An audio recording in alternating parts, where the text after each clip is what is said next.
All right, welcome to The Explainer. Today, we are pulling back the curtain on one of art's biggest secrets, form. You know, that special something that makes a drawing feel like it could just pop right off the page?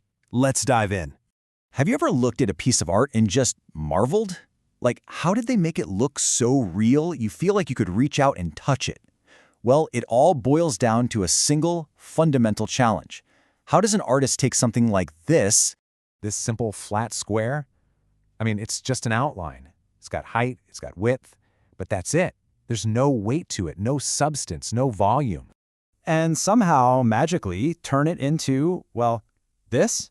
Yeah, a solid three-dimensional cube. It looks like you could actually pick it right up off the screen. So what is the secret here? How in the world does that transformation happen? One art teacher described it perfectly. It's basically a magic trick. But here's the best part. It's a trick that anyone can learn. And today, we're going to let you in on the secret. So the secret to this whole magic trick, it all comes down to understanding the difference between two really important ideas, shape and form. Now, in the art world, these two words mean totally different things. Okay, let's break it down. A shape, it's flat, totally two-dimensional. Think of it as just an area made by an outline, like a circle or a square. But a form is three-dimensional. It has real volume, it actually takes up space. And that's the key difference right there, that third dimension, depth. A shape just has length and width, but a form, it adds depth. And that's what gives an object its feeling of solidity, its presence. So, to put it simply, a square is a shape, but a cube, that's a form. Okay, so now that we've got a handle on what form is, we could actually break it down even more. See, artists think about form in a couple of different ways, and getting a grip on these categories really helps us see how it shows up in all kinds of art.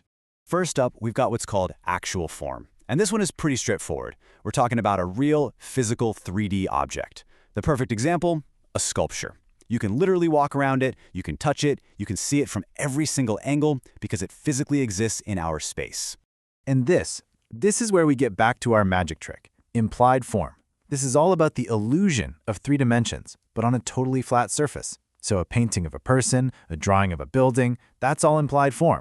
The artist is using these incredible tricks with light, with shadow, with perspective, all to convince our eyes that we're looking at something that has real depth. We can also sort forms by their vibe, their characteristics. On one hand, you have geometric forms. These are the ones that are super precise, mathematical, and usually man-made. Think cubes, spheres, cylinders, pyramids, yep, all geometric forms. They have specific names, they follow rules, and honestly, they're the building blocks for so much of the world we've built around us. And then on the complete opposite end of the spectrum, you've got organic forms. These are irregular, unpredictable, free-flowing. They're the forms you see out in the natural world. A tree, a person, a cloud, hey, even a pig. They don't play by strict rules, and that's exactly what gives them that sense of life and movement. All right, so we know what form is, we know the different types, but how do artists actually pull off that illusion on a flat piece of paper or canvas? Well, this is where the real magic happens. And you know what? The process is actually pretty straightforward. You start with a simple shape, let's say a circle. Then you add a few lines to suggest it's actually three-dimensional. Suddenly your circle is looking more like a sphere. Now here's the crucial third step. You have to decide on a light source. Where's the light coming from? Because that one decision determines everything about the final step, creating value, which is just the range of light and dark by using shading. It's those shadows and highlights that really truly trick our brains into seeing depth where there isn't any. There is an art educator, Patty Palmer, who put it so well. She said that for most artists working in 2D, the real goal isn't to create actual form, it's to master the illusion of it. It's all about learning how to see and then represent the way light falls on an object to create that perception of volume. So why does any of this matter? Why is mastering this illusion so important? Well, because understanding form goes way beyond just some exercise you do in art class.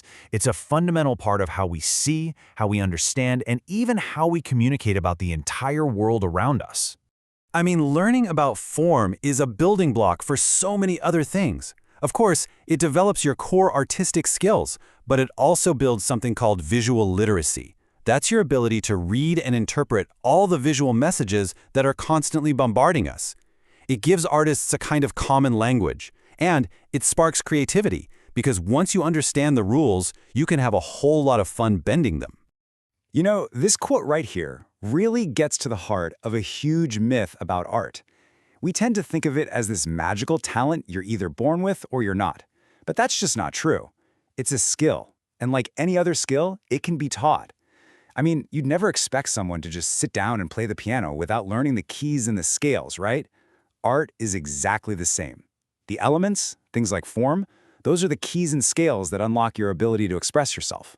And here's the thing, learning to create the illusion of form isn't just for people who call themselves artists. It's really a skill in visual communication. It actually trains your brain to observe the world in a much deeper way, to really notice those subtle shifts in light and shadow that define every single object around you. It's about learning a whole new way to see. So there you have it. You're in on the secret now. You know the magic trick that artists use to turn a flat shape into a solid form. So the next time you look at a painting or a photo, or heck, even just the way the morning light hits the coffee cup on your table, maybe, just maybe, you'll see it a little differently. What forms are you going to notice today that you might have missed yesterday?